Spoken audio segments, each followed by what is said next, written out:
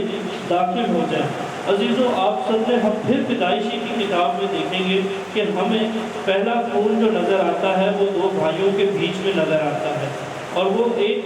قربانی کی کیے تھا، اس میں ہمیں جھگڑا بھی نظر آتا ہے، اس میں ہمیں حسد بھی نظر آتی ہے، اور اس میں ہمیں ایک انسانی میل جول کا رشتہ اور اول آنے کا سوچ نظر آتی ہے۔ اب ایک کا نام قائن جس کا ہم بچپن سے ہی سنتے ہیں، اور ایک کا نام حابل ہے۔ ہوتا کیا ہے، دونوں اپنی نیت کے مطابق خداوند کے سامنے قربانیاں لے کر جاتے ہیں، اور حابل جو ہے اپنی بھیڑ بکریوں میں سے لے کے جاتا ہے، اور قائن جو کہ کھیتی باڑی کرتا ہے وہ اپنی جو پھل سبزیاں لے کے جاتا ہے۔ لیکن نیت جو ہے دونوں میں سے ایک کی نیت تھوڑی اچھی جو ہے چیزیں نہیں دینے کی ہوتی اور ایک کی نہیں ہوتی، لیکن ایک دونوں بھائیوں میں سے ایک کی قربانی خدا قبول کرتا ہے، اور ایک کی جب نہیں کرتا تو وہ اس غصے میں آ کر اپنے بھائی کا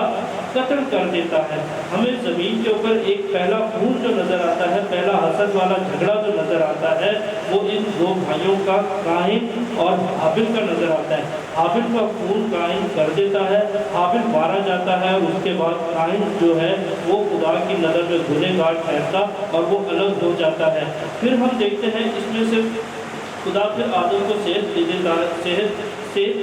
نام کو تیسری اولاد دیتا ہے اور بڑھاتا ہے، لیکن ہم دیکھتے ہیں کہ اس میں ہمیں ایک جھگڑا اور ایک لڑائی نظر آتی ہے، اور وہ لڑائی یہ ہوتی ہے کہ میں پہل اور میں سب کو پیچھے چھوڑ کے میں آگے آ جاؤں۔ تو ہم عزیزوں دیکھتے ہیں کہ کبھی کبھی ہم بھی زندگی کے اندر چیزوں کو پانے کی کوشش میں اس طرح کے رستے اپنا لیتے ہیں کہ کہتے ہیں کہ میں پہل کر لوں اور دوسرا جو کر رہا ہے یا میں دوسرے کو ترک کر دوں، شاید جو میری زندگی کا مقصد ہے وہ دوسرے کو قربان کر کے، اس کو ہلاک کر کے، اس کو جو ہے اس طور سے گرا کر میں جیت جاؤں۔ لیکن ہو سکتا ہے وہ دنیا کے اوپر تو جیت جائے، لیکن خدا کی نظر میں وہ کبھی بھی جو ہے اس طور سے لائق نہیں ٹھہرتا جس طرح سے یہ ہم نے پیدائش میں پہلا خون کی مثال ہمیں قائن اور حابل کی نظر آتی ہے۔ اور مقصد انسان کا کلام مقدس میں سے ہمیں نظر آتا ہے کہ یہ ہوتا ہے پہل اور پہلا ہونے کا، کہ وہ اس زمین کے اوپر عیش و عشرت کی زندگی پائے۔ اب ہمیں کلام مقدس میں سے یہ چیز ملتی ہے کہ عیش و عشرت کی زندگی جب پانی ہے اس کی ہمیں فکر لگتی ہے، لیکن ہم کلام مقدس میں سے یہ سیکھتے ہیں کہ کلام کہتا ہے کہ کسی بات کی فکر نہ کرو، بلکہ اپنی درخواست سے دعا اور منت کے وسیلہ سے شکر گزاری کے ساتھ خداوند کے سامنے پیش کرو۔ تو عزیزوں جب ہم پہلے ہم مانگتے ہیں کبھی مانگتے ہمیں تب نہیں ملتا، اب دوسرا جب ہم حسد کر کے اور دل میں جب ہمارے کچھ اور خیال ہوتے ہیں خواہشوں کو پورا کرنے کے کہ ہم جو ہے حسد کریں، جھگڑا کریں، خون کریں، قتل کریں، تو ہمیں وہ چیزیں ملتی نہیں، کیونکہ اس میں ہمارا یہ زمینی مقصد پایا جاتا ہے۔ اور ہمیں جو خدا کا کلام سکھاتا ہے کہ ہم اپنی درخواستیں جو ہیں شکر گزاری کے ساتھ خدا کے سامنے پیش کریں اور فکر کسی بات کی نہ کریں۔ ایسا نہیں کہ ہم جب ہیں کہ زندگی گزار رہے ہوں اور ہم پہ دکھ نہ آئے، دکھ ضرور آئیں گے، اپنی سلیب اٹھا کے ہمیں چلنا بھی پڑے گا اور ہمیں جو ہے ٹھوکروں کا سامنا بھی کرنا پڑے گا، لیکن ہمیں ان ٹھوکروں کا، ہمیں ان مصیبتوں کی فکر نہیں کرنی۔ فکر کرتے ضرور ہیں کیونکہ انسان ہے، سوچ میں آ جاتی ہے فکر، لیکن جیسے ہی سوچ میں فکر آتی ہے تو خدا کا کلام کہتا ہے کہ ہمیں اس کے لیے دعا منت کے ساتھ کرنی ہے اور ساتھ میں شکر گزاری کرنی ہے، اور خدا آپ کے بگڑے ہوئے کام کو سنوار دیتا ہے۔ اب ہم دیکھیں گے کہ ہم جب کیونکہ اپنے فیملیز میں رہ رہے ہوتے ہیں اور فیملیز کے اندر ہمیں، میرا اس طرف ٹاپک نہیں ہے، لیکن ہم یہاں پہ ایک دیکھیں گے کہ خدا کا کلام ایک جو ہے شادی شدہ، ایک جو ہے باپ کے لیے، ایک جو ہے آدمی کے لیے کیا نصیحت کرتا ہے کہ وہ کس طور سے زندگی گزارے تاکہ اس کی بھی دعا کے اندر رکاوٹ نہ آئے۔ فیملی کا ٹاپک میرا نہیں ہے، لیکن اس ایک آیت کے اندر نصیحت کے طور پہ آپ سب کے سامنے، کلیسیا کے سامنے شیئر کرنا چاہتا ہوں تاکہ پتہ چل سکے کہ جب گھر کا فرد، گھر کا سربراہ دعا کرے اور کس عمل سے کرے تاکہ اس کی گھرانے کے اندر، اس کی زندگی کے اندر، اس کی دعا میں خدا کی مکمل مرضی کو وہ جان سکے۔ میں چاہوں گا کہ ہم پہلا پطرس اس کے تیسرے باب کی 7ویں آیت میں ذرا پڑھیں۔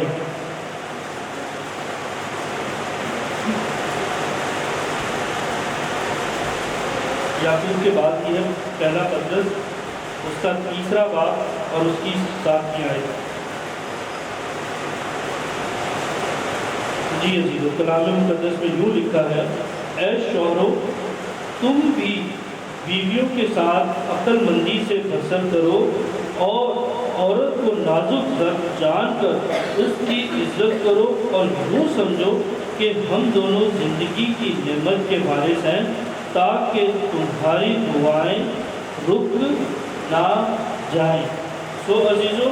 ہم خداوند کے کلام مقدس میں سے اس چیز کو سیکھتے ہیں۔ یہ جو میں کہہ رہا ہوں یہ میری طرف سے نہیں، یہ خدا کا کلام کہتا ہے کہ شوہر کو، گھر کے سربراہ کو، اس فرد کو ایسا نہیں سوچنا کہ جو میں نے کہہ دیا، جو میں سوچتا ہوں بالکل وہ ٹھیک ہے، بلکہ اس سوچ سے چلنا ہے کہ خداوند نے میرے لیے اسے مددگار بنایا ہے، اور یہ بھی زندگی میں جو مجھے خدا نے جو جان اور سانسیں بخشی ہے وہ اس میں بھی ہے، اور جب میں اس کو نازک ضرب جان کے اور ساتھ لے کر چلوں گا زندگی کی نعمت کے ساتھ، اور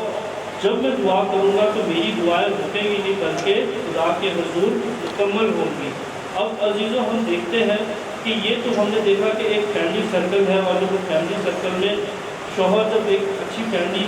کو اس طریقے سے نمونہ ہمیں خداوند کے کلام میں سے ملتا ہے، اگزامپل ملتی ہے، جب ہم لے کے چلتے ہیں تو دعائیں ہماری جو ہے وہ رکتی نہیں ہے۔ لیکن ایسا بھی ہوتا ہے زندگی کے اندر، جب کوئی گنہگار دعا کرتا ہے تو کیا اس کی دعا قبول ہوتی ہے؟ کیا خدا اس کی دعاؤں کا جواب دیتا ہے؟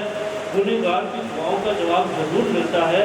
لیکن جب اس سے پہلے وہ اپنے اس گناہ کا اقرار کرتا ہے اور خداوند کے پاس آتا ہے، اور ضرور اس کی دعاؤں کا جو جواب ہے خداوند پورا بھی کرتا ہے، اور خداوند اس سے بات بھی کرتا ہے، جو وہ زندگی میں چاہتا ہے ویسا ضرور ہوتا ہے۔ ہم دیکھتے ہیں زبور 66 اس کی 18ویں آیت میں یوں لکھا ہے، اگر میں بدی کو اپنے دل میں رکھتا تو خداوند میری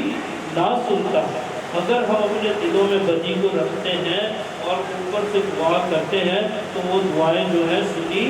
نہیں جاتی، لیکن جب ہم دل میں سے ایسے خیالوں کو، ایسے گناہوں کو، بدی کو نکال دیتے ہیں تو خدا ہماری دعاؤں کو سنتا ہے، اور اس کے اوپر جو ہے ہماری نیت کے مطابق کام بھی ہوتا ہے۔ ہم یوسف کی اگر زندگی پہ غور کریں، جب وہ غلام بن کے، اسیر بن کے پوتی پور کے گھر گیا اور وہاں پہ اس کے گھر میں کام کرنا شروع کر دیا، اور جب وہ دیکھتے ہیں کہ ایک دن ایسا ہوا کہ اس کے اوپر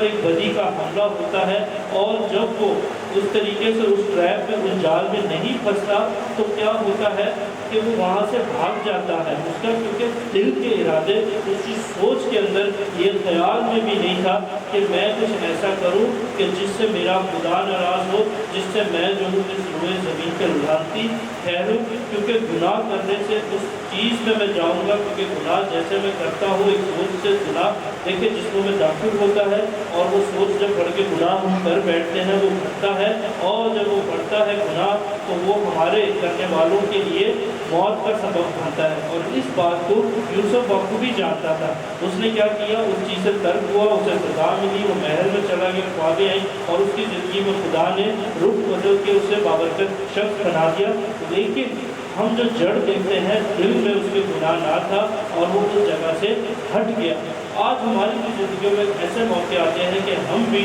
آزمائے ضرور جاتے ہیں، لیکن جب ہم ان خواہشوں کو اپنے اوپر حاوی نہیں ہونے دیتے اور ان سے ہٹ جاتے ہیں، ہم اپنے دل میں خدا کا ڈر اور خوف رکھتے ہیں، تو عزیزوں خدا بھی پھر آپ کو اس ڈر اور خوف کے عرض جو ہے برکتیں دیتا ہے، اور آپ کو خدا جو ہے اٹھا کھڑا کرتا اور سر بلند کر دیتا ہے۔ ہم دیکھتے ہیں تو عیسائیہ اس کے پہلے باب کی 15ویں اور 16ویں آیت میں چاہوں گا کہ ہم قرآن کے پاک کلام میں سے عیسائیہ